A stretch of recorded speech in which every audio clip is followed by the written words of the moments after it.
নারী ও শিশু ধর্ষণের বিরুদ্ধে এশিয়ান নারী ও শিশু অধিকার ফাউন্ডেশনের মানববন্ধন ও বিক্ষোভ মিছিল অনুষ্ঠিত।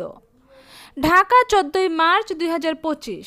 দেশব্যাপী নারী ও শিশু ধর্ষণের বিরুদ্ধে সচেতনতা বৃদ্ধি ও ন্যায় বিচারের দাবিতে এশিয়ান নারী ও শিশু অধিকার ফাউন্ডেশনের আয়োজনে ১৪ মার্চ শুক্রবার সকালে ঢাকা জাতীয় প্রেস ক্লাবে মানববন্ধন ও বিক্ষোভ মিছিল অনুষ্ঠিত হয়।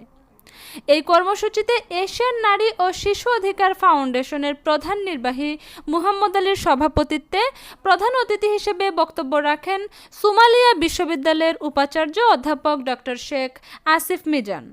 অনুষ্ঠানের উদ্বোধন করেন জাতীয় মানবাধিকার সমিতির চেয়ারম্যান মঞ্জুর হুসাইন ঈসা। বিশেষ আলোচক ছিলেন রূপসী বাংলা টিভির প্রধান উপদেষ্টা আলী নিয়ামত, বিশিষ্ট সমাজসেবক মোহাম্মদ মনিরুল ইসলাম।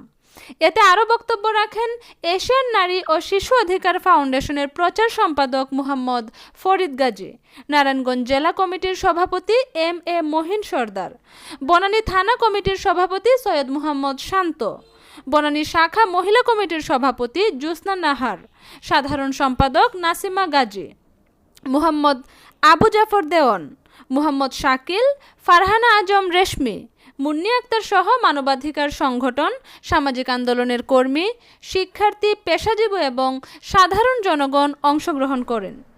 এই সময় আলোচকবৃন্দরা ধর্ষণের দৃষ্টান্তমূলক শাস্তি, দ্রুত বিচার ও নারীর নিরাপত্তা নিশ্চিতের দাবি জানান। রাহেনা আক্তার, এশিয়ান খবর।